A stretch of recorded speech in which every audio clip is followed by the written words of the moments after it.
को समझ। नमस्कार, आज हम 10वीं कक्षा की कविता मीरा के पद को पढ़ने जा रहे हैं। इस कविता को हम अच्छी तरह शब्दार्थ और भावार्थ के साथ समझेंगे। तो चलिए आगे की वीडियो में पूरी तरह से कविता को समझते हैं। सबसे पहले हम कवि परिचय देखते हैं। आइए मीराबाई के बारे में हम कुछ जान लें।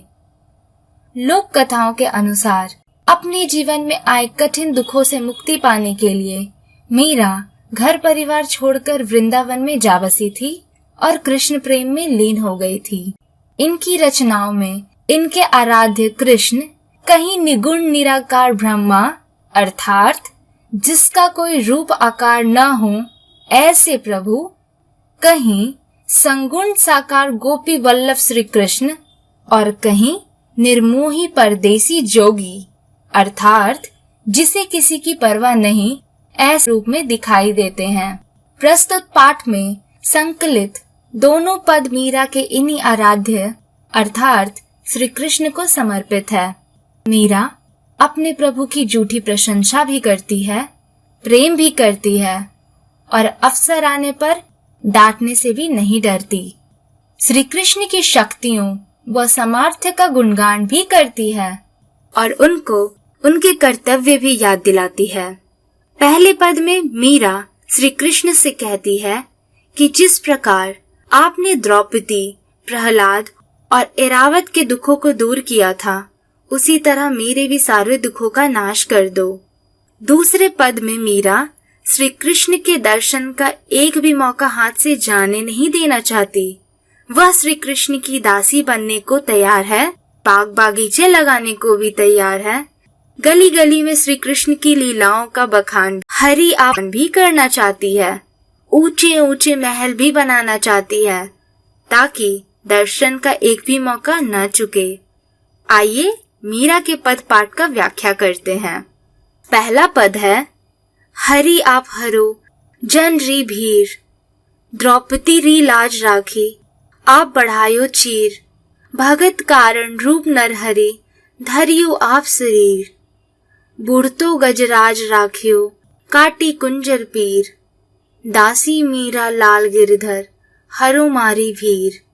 यहाँ हरि से मतलब है श्री कृष्ण का, जन से मतलब है भक्त का, भीर से मतलब है दुख दर्द का, लाज से मतलब है इज्जत, चीर से मतलब है साड़ी कपड़ा, नरहरि से मतलब है नरसिंह अवतार, शरीर से मतलब है शरीर का, गजराज मतलब है हाथियों का राजा ऐरावत, कुंजर का मतलब यहाँ हाथी से है, कांटी से यहाँ मतलब है मारना, लाल गिरिधर से मतलब श्री कृष्ण, मारी से मतलब हमारी।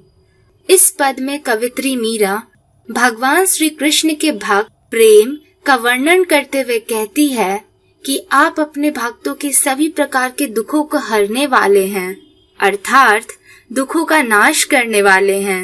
मीरा उदाहरण देते हुए कहती है, जिस तरह आपने द्रौपदी की इज्जत को बचाया और साड़ी कपड़े बढ़ाते चले गए, जिस तरह आपने भक्त प्रहलाद को बचाने के लिए नरसिंह का शरीर धारण कर लिया और जिस तरह आपने हाथियों के राजा भगवान इंद्र के वाहन ऐरावत हाथी को मगरमच्छ के चंगुल से बचा लिया था, हे श्री कृष्ण, उसी तरह आप अपनी दासी और के भी सारे दुखों को हर लो अर्थात सभी दुखों का नाश कर दो।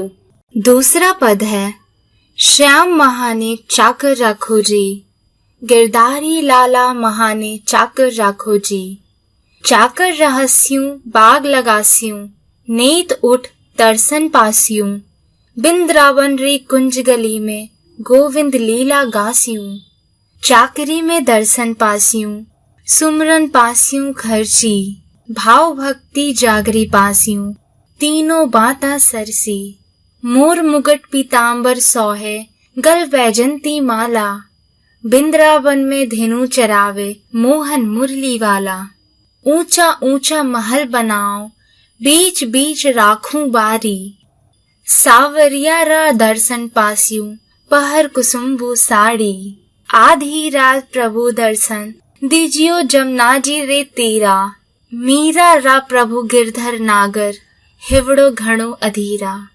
यहाँ श्याम से मतलब है श्री कृष्ण से, चाकर का मतलब है नौकर, रहस्यु से मतलब है रहकर, नित से मतलब है हमेशा, दर्शन से मतलब है दर्शन, जागरी से मतलब है जागीर साम्राज्य, कुंज से यहाँ मतलब है शंकरी, पीतांबर से यहाँ मतलब है पीले वस्त्र, धेनु से मतलब है गाय, बारी से मतलब है बगीचा, पहर से यहाँ मतलब है पहन कर, तीरा से यहाँ मतलब है किनारा, अधीरा से व्याकुल होना।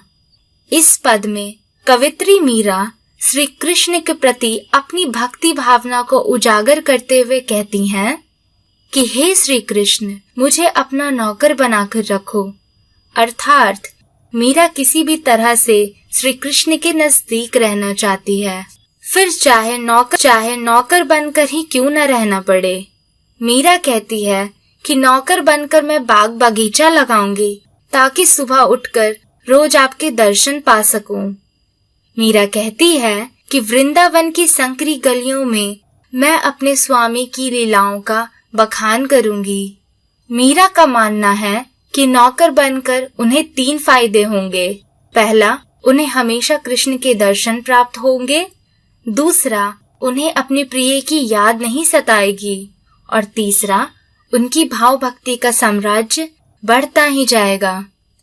मीरा श्री कृष्ण के रूप का बखान करते हुए कहती हैं कि उन्होंने पीले वस्त्र धारण किए हुए हैं, सर पर मोर के पंखों का मुकुट विराजमान है और गले में वैजंती फूल की माला को धारण किया हुआ है।